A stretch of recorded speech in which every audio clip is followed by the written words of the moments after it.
ಇನ್ನು ಜೆನ್ಜಿ ಹೋರಾಟಕ್ಕೆ ಬೆಂಬಲವನ್ನ ಕೊಟ್ಟಂತಹ ದಳಪತಿ ಸರ್ಕಾರ ಏನೇ ಮುಚ್ಚಳಿಕೆಯನ್ನ ಬರೆಸಿಕೊಳ್ಳಲಿ ಹೋರಾಟವನ್ನ ಮಾಡಿ ಅಂತ ಹೇಳ್ತಿದ್ದಾರೆ.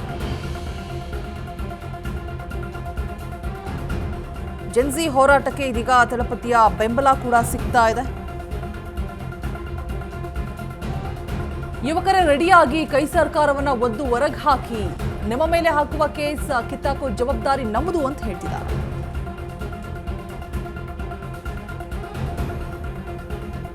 ಉದ್ಯೋಗಾಕಾಂಕ್ಷಿಗಳ ಹೋರಾಟಕ್ಕೆ ಕುಮಾರಸ್ವಾಮಿ ಬಲ ಕೂಡ ಸಿಗ್ತಾ ಇದೆ. ಸರ್ಕಾರಿ ಹುದ್ದೆ ಭರ್ತಿಗೆ ಆಗ್ರಹಿಸಿ ವಿದ್ಯಾರ್ಥಿಗಳು ಹೋರಾಟವನ್ನು ನಡೆಸ್ತಾ ಇದ್ದಾರೆ. ಸರ್ಕಾರ ಈವರೆಗೂ ಕೂಡ ಯುವಕರಿಗೆ ಒಂದು ಕೆಲಸವನ್ನು ಕೂಡ ಕೊಟ್ಟಿಲ್ಲ, ಪ್ರತಿಭಟನೆ ಮಾಡಿ ನಾನಿದ್ದೀನಿ ಅಂತ ಹೇಳ್ಬಿಟ್ಟು ಎಚ್.ಡಿ. ಕುಮಾರಸ್ವಾಮಿ ಹೇಳ್ತಾ ಇದ್ದಾರೆ.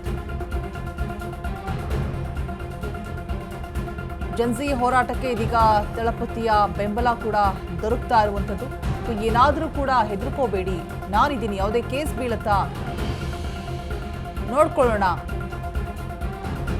ಕಿತ್ತಾಕೋ ಜವಾಬ್ದಾರಿ ನಮ್ಮದು, ಏನೇ ಕೇಸ್ ಆದರೂ ಕೂಡ ಅದರಿಂದ ಮುಕ್ತಿ ಕೊಡಿಸುವಂತಹ ಜವಾಬ್ದಾರಿ ನಮ್ಮದು, ನಿಮ್ಮ ಹೋರಾಟವನ್ನು ನೀವು ಮುಂದುವರಿಸಿ ಅಂತ ಹೇಳ್ಬಿಟ್ಟು ದಳಪತಿ ಕೈ ಜೋಡಿಸ್ತಾ ಇದ್ದಾರೆ, ಭರವಸೆಯನ್ನ ಕೊಡ್ತಾ ಇದ್ದಾರೆ. ಉದ್ಯೋಗಾಕಾಂಕ್ಷಿಗಳ ಹೋರಾಟಕ್ಕೆ ಇದೀಗ ಕುಮಾರಸ್ವಾಮಿ ಕೂಡ ಜೊತೆಗೆ ನಿಂತಿರುವಂಥದ್ದು. ಅಧಿಕಾರಕ್ಕೆ ಬಂದ ತಕ್ಷಣ ಹುದ್ದೆ ಭರ್ತಿಯ ಭರವಸೆಯನ್ನ ಕೊಟ್ಟಿದ್ದಾರೆ. ಏನಾಗಿದೆ ಇವಾಗ? ಸರ್ಕಾರ ಈವರೆಗೂ ಕೂಡ ಯುವಕರಿಗೆ ಯಾವುದೇ ಕೆಲಸವನ್ನು ಕೂಡ ಕೊಟ್ಟಿಲ್ಲ, ಪ್ರತಿಭಟನೆ ಮಾಡಿ ನಾನಿದ್ದೀನಿ ಜೊತೆಯಲ್ಲಿ ಅಂತ ಹೇಳ್ಬಿಟ್ಟು ಎಚ್.ಡಿ. ಕುಮಾರಸ್ವಾಮಿ ಕೂಡ ಹೇಳಿದ್ದಾರೆ. ಸೊ ಎಲ್ಲ ಭರವಸೆಗಳನ್ನ ಕೊಡ್ತಾನೆ ಹೋಗೋದಾಯ್ತು, ಯಾವುದೇ ಪ್ರತಿಭಟನೆಗಾಗ್ಲಿ ಸರ್ಕಾರ ಮಣಿತಾ ಇಲ್ಲ, ಯಾವುದೇ ರೀತಿಯಾಗಿ ಸರ್ಕಾರಕ್ಕೆ ಪ್ರತಿಭಟನೆಯ ಬಿಸಿ ಕೂಡ ಮುಟ್ತಾ ಇಲ್ಲ.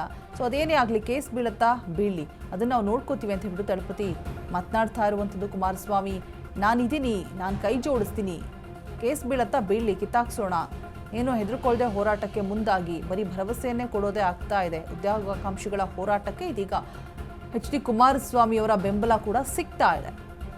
ಸರ್ಕಾರಿ ಹುದ್ದೆ ಭರ್ತಿಗೆ ಆಗ್ರಹಿಸಿ ವಿದ್ಯಾರ್ಥಿಗಳು ಹೋರಾಟವನ್ನ ಮಾಡ್ತಾನೆ ಇದ್ದಾರೆ. ಬಟ್ ಯಾವುದೇ ರೀತಿಯಾದಂತಹ ಸೊಲ್ಯೂಷನ್ ಸಿಗ್ತಾ ಇಲ್ಲ. 2,000 ರೂಪಾಯಿ ಕೊಡ್ತಾ ಇದ್ದಾರಲ್ಲ, ಅದೇನೆ ಸೊಲ್ಯೂಷನ್. ಈ ಹಿಂದೆ ಡಿ.ಕೆ. ಶಿವಕುಮಾರ್ ಅವರು ಹೇಳಿದ್ರು.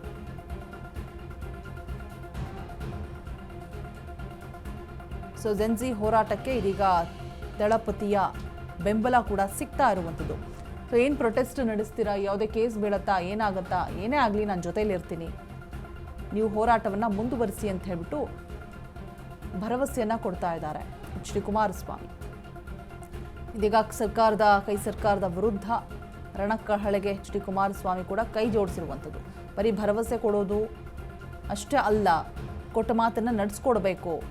ಅಷ್ಟು ಹುದ್ದೆಗಳು ಖಾಲಿ ಇದ್ರೂ ಕೂಡ ಯಾಕೆ ನೇಮಕಾತಿ ಆಗ್ತಾ ಇಲ್ಲ? ಹುದ್ದೆ ಭರ್ತಿಯ ಭರವಸೆಯನ್ನ ಕೊಟ್ಟರು, ಬಟ್ ಯಾವ್ದು ನಡೆದಿದೆ, ಯಾವುದು ಕೂಡ ನಡೀತಾ ಇಲ್ಲ.